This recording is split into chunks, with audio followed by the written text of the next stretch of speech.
Tonight on First at 9 this Friday the 2nd of May 2025. Time's up. Local government election campaigns to be barred from midnight tomorrow. 38 local government election candidates arrested for violating election law.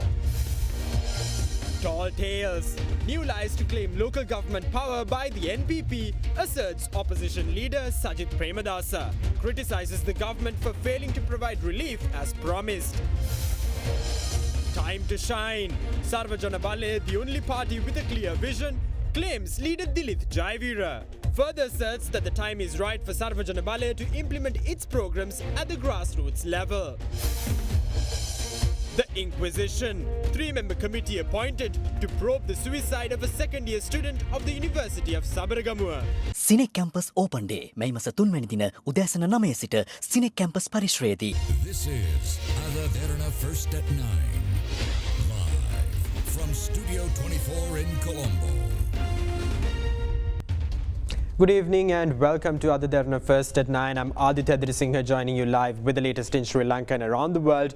Brought to you by the only Sri Lankan media network to rise to the pinnacle across all media platforms, recognized as the best by every survey and beloved by the people. Now, on your top story tonight, a 3-member committee chaired by Senior Professor A.A.Y. Amarasinghe was appointed by the Sabaragamuwa University to probe the suicide of a second-year engineering student. Though the reason behind the deceased's unfortunate decision to take his own life is yet to be ascertained, close family of the deceased claim the student committed suicide after being subject to severe ragging at the university. Meanwhile, in a separate ragging-related development, a third-year undergraduate of the University of Sri Jayawardhanapura was attacked by a group of 20 students for opposing ragging and for refusing to adopt a pseudonym customarily adopted by university students.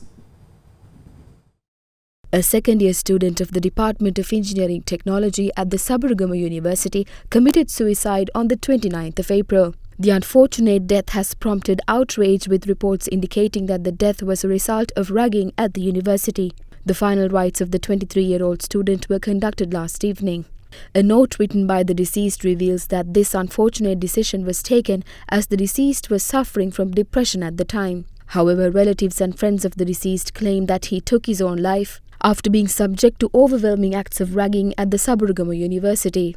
Taking this situation into consideration, the Ministry of Education, Higher Education and Vocational Education issued a statement noting that a board of inquiry has been appointed to probe the incident. The statement added that the university's management and the University Grants Commission would take necessary steps once the report of the board is released. Meanwhile, issuing a statement, the Inter-University Students' Federation expressed their condolences over the sudden death of the university student. While claiming that ragging is suspected to have caused his death, the IUSF also called for an unbiased investigation and for action to be taken against perpetrators based on results of the investigation. Meanwhile, the Students' Union of the Sabaragamuwa University as well as the Federation of University Teachers Association too called for a transparent and unbiased investigation into the devastating incident. In the meantime, Vice-Chancellor of the Sabaragamuwa University stated that a 3-member committee has been appointed to probe the matter. The committee is chaired by Senior Professor A.A.Y. Amarasinghe, with Professor Kapila Ratnayaka and Attorney at Law Y.S. Chandrasekhara serving as its other members. The relevant committee is tasked with investigating circumstances surrounding the student's death and submitting relevant observations and conclusions without delay. Meanwhile, the Samanalawawa police recorded statements from 16 students who are reported to have been ragged along with the deceased victim. Meanwhile, a third-year student of the University of Sri Jayawardhanapura was beaten up by a group of students comprising third and fourth-year students and was subsequently admitted to hospital for treatment. The injured student revealed that he was attacked at his hostel since he opposed ragging and since he refused to adopt a pseudonym customary adopted by university students. The student shared his brutal experience and called for justice while receiving treatment at the Divisional Hospital, Waligama. Now in other news, suspended IGP Deshabandhu Tennakon has submitted a written request for special police security to the acting IGP Priyantha Veerasurya following threats issued against Deshabandhu Tennakon by infamous underworld figure Kanjipani Imran.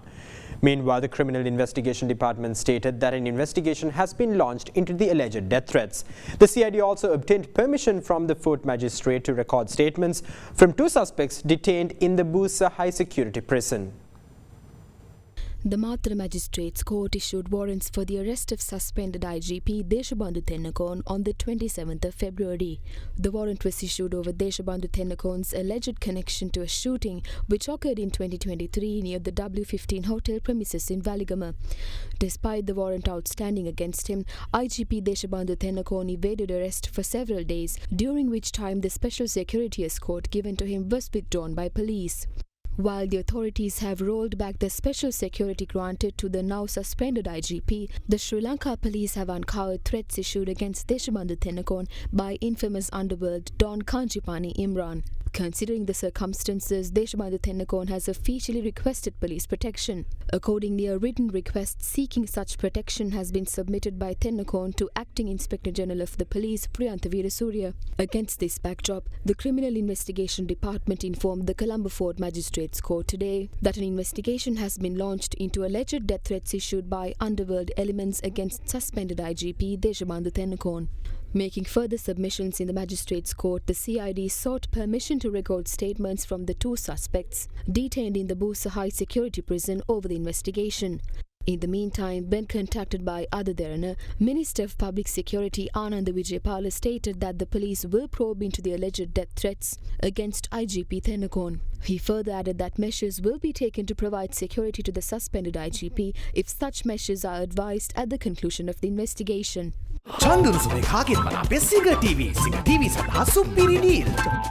Now, as nationwide celebrations of the advancement of workers' rights came to a close yesterday, many organizers of rallies and participants, together with municipal council workers, were seen cleaning up May Day rally venues, conscious of their civic duties. Meanwhile, drawing attention to the premature dispersal of crowds at the SJB's May Day rally, the Public Services Samagi Trade Union Federation pinned the blame on the conduct of SJB leader Sajith Premadasa at the event. The 139th International Labour Day was celebrated across the country yesterday. Many political parties and labour organisations organised rallies and marches commemorating workers' struggle against oppression. The National People's Power held its May Day rally in Galface Green yesterday. Yesterday's NPP May Day rally was the first May Day rally organised by the party since their rise to power.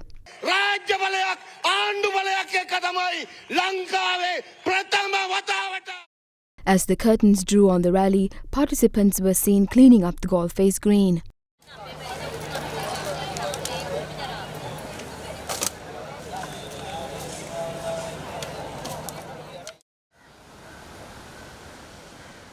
Meanwhile, several buses carrying NPP party members were seen parked at various locations along the Southern Expressway. The scenes, which were circulated widely on social media, drew heavy criticism from the General Secretary of the Sri Lanka Pudujana Peramuna, Sagara Kariyavasam, who asserted the act was in violation of the rules and regulations pertaining to the use of the Southern Expressway. The Samagi Jana Balawega meanwhile held its May Day rally at the Lidula ground in Talawakale. By this morning, the ground where the rally was held was completely cleaned up. Meanwhile, the SJP's May Day rally was thrown into disorder, with the crowd dispersing before the official conclusion of the rally. The crowd dispersed as such upon the departure of SJP leader Sajith Premadasa, who left the rally immediately after his speech.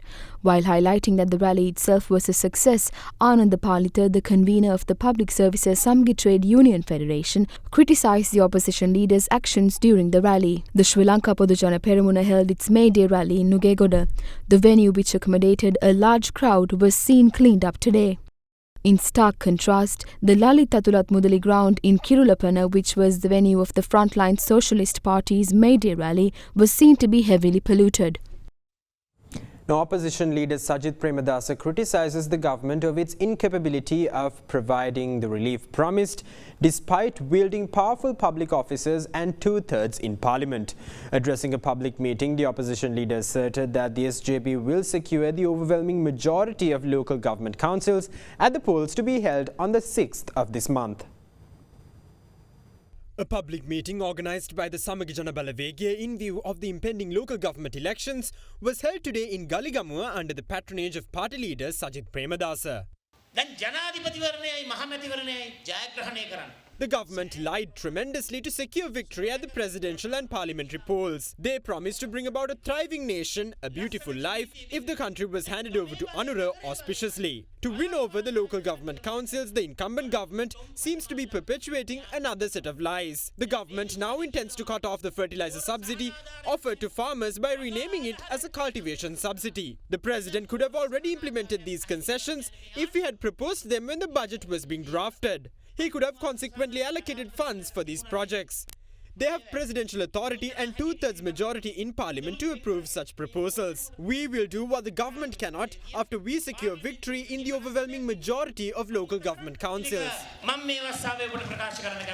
සිනෙක් campus open day මැයි මස 3 වැනි දින උදෑසන 9 සිට CINEC campus පරිශ්‍රයේදී. Now, leader of the Sarvajana Balaya parliamentarian Dilith Jayavira states that the Sarvajana Balaya remains the only party that entered politics with a clear and specific action plan to elevate the people from their current situation.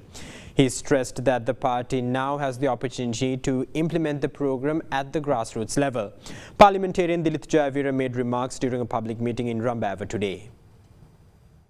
Another public meeting of the Sarvajana Balaya in view of the upcoming local government election was held today in Rambava under the patronage of party leader parliamentarian Dilith Jayavira. We are the only political party with an action plan ahead of the local government election. We have continued to highlight that a targeted program is needed to elevate the people from the current situation. We came into politics equipped with an action plan and we have earned the opportunity to implement it at the grassroots level. On May 7th, we aim to implement our goal of Sarvajana Sabha that will change your life by nurturing a rural entrepreneurial mindset. If you properly look at the proposals that were presented at this year's budget, it seems that the government will impose indirect taxes. They are awaiting the end of the elections to shower you with a rain of taxes. Therefore, I request you to use this year's local government election to send a clear message to the government.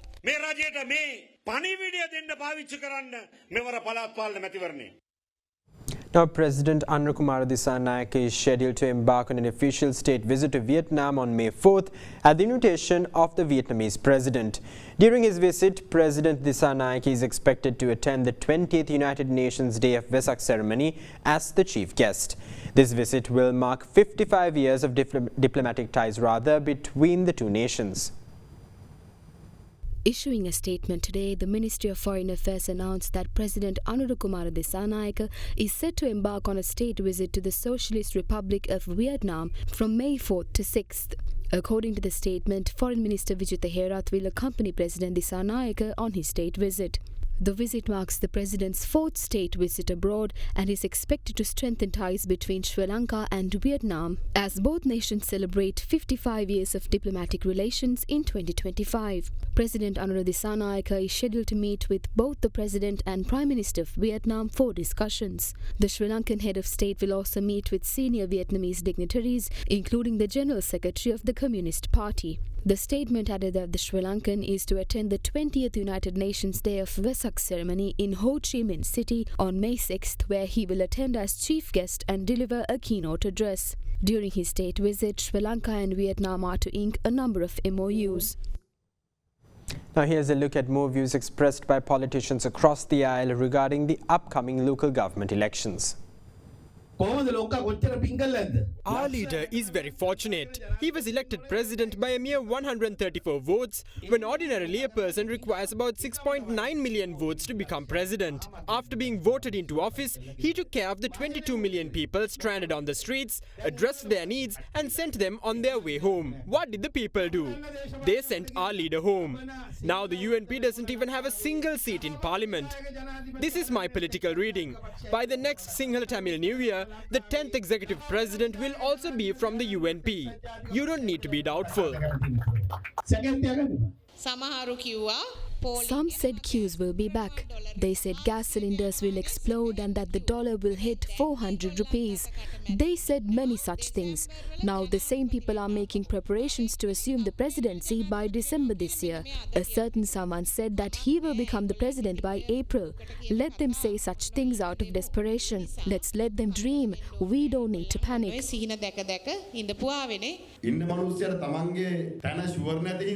A man only addresses the rumors made against against him when he is insecure about his grip on the office he holds. If they are so sure that nothing will change by August or December, then they don't need to go around addressing these rumors. They claim that if their leader is ousted, they will appoint someone within their team to that office. So they implicitly accept what is being said about the presidency now. There are some serious national security concerns at the moment. These threats have now transformed to threats on personal security. The police informed the former Inspector General of the police that there is a threat against his life. හිටපු පොලිස්පතිවරයාට පොලිසියෙන් ගිහලා කියනවා ඔබට තර්ජනයක් තියෙනවා ආරක්ෂා වෙන්න. පාතාලේ ගැටුම් තියෙනවා. There are conflicts within underworld gangs at the moment. That is a matter separate from the elections, and we will address that too. Former regimes are responsible for the establishment and proliferation of organized crime. Julampitiya Amare openly campaigned for the Rajapakshas even with over 15 outstanding warrants against him. 15ක් 16ක් විතර 14ක් විතර තියාගෙන. මේ ප්‍රාදේශීය සභාවත් ඒගොල්ලන් They want the local government councils for themselves too. Why would we ever want to hand over local government power to the NPP? Will they reduce the price of fertilizer with that power?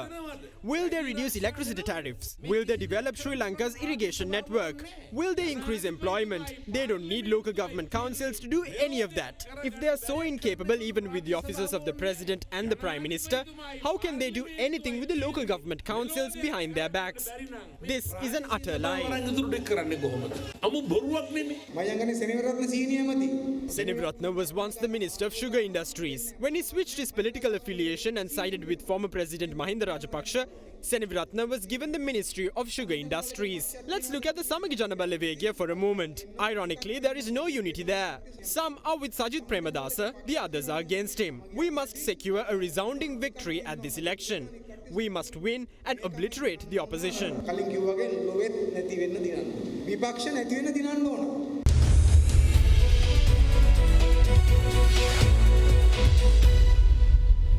Welcome back. You're joining Ada Derana, Sri Lanka's most trusted news source. Now in your business news, the Colombo Stock Exchange began trading for the new month with a day of positive sentiment and increased activity.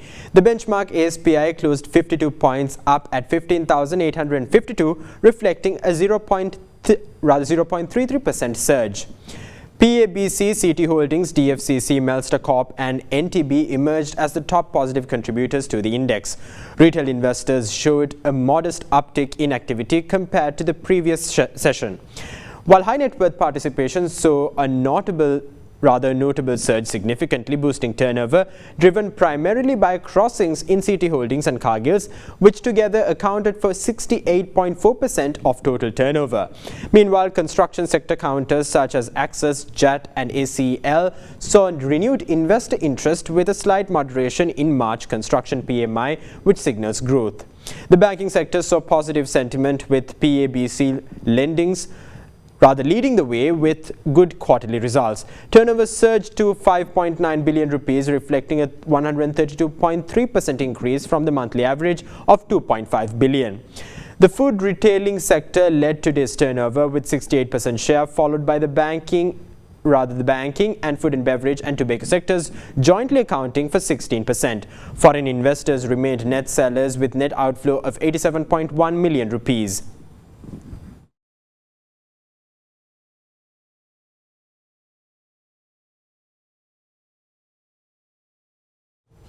With that, here's a look at today's exchange rates.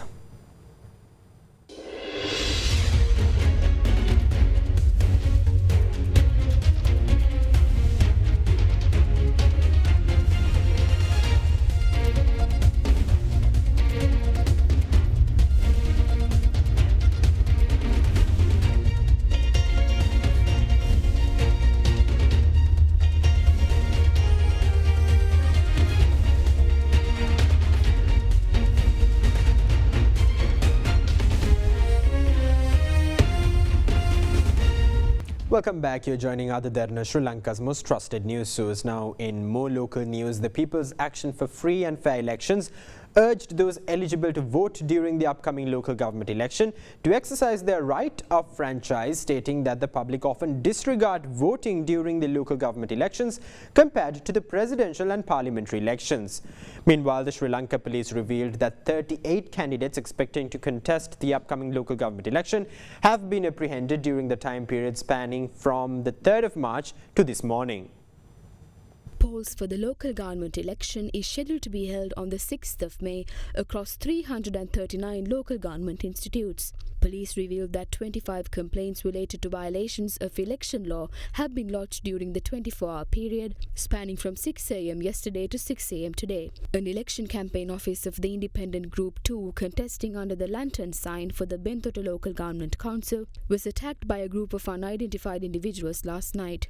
In the meantime, a candidate contesting for the Panadura Municipal Council under the chair symbol was arrested for having narcotic substances in his possession valued at over 1.3 million rupees. According to the Alubomulla police, the candidate in question had 102 grams of crystal methamphetamine and over 6 grams of heroin in his possession at the time of the arrest. Meanwhile, a candidate contesting for the Godakavela Provincial Council under the SLPP was apprehended by the Rakwana police for having 3 barrels of moonshine and 45 bottles of liquor in his possession.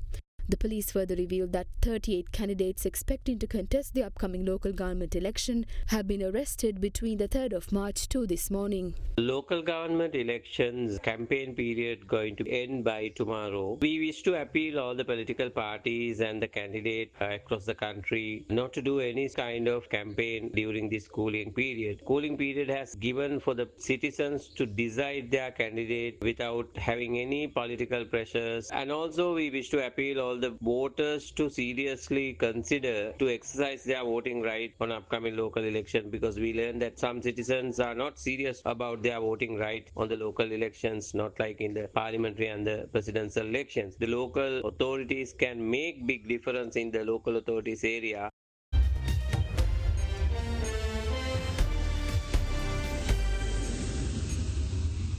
Now in your world news, Indian Prime Minister Narendra Modi formally inaugurated the Virinjam International Seaport in Kerala, the first automated port in the country which was designed to accommodate large cargo ships, as 75% of India's transshipment activities were conducted at foreign ports until now.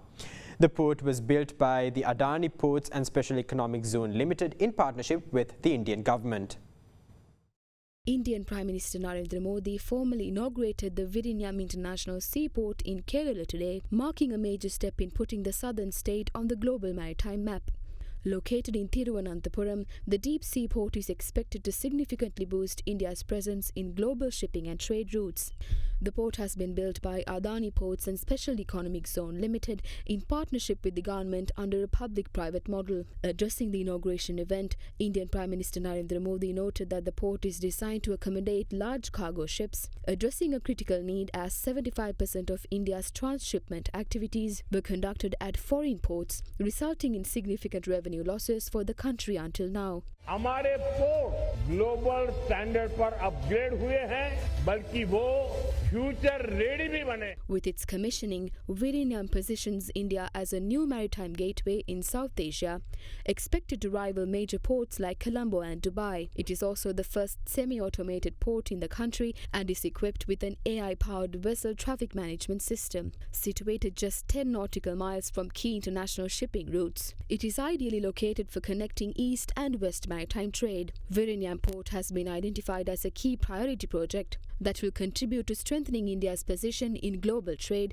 enhancing logistics efficiency and reducing reliance on foreign ports for cargo transshipment.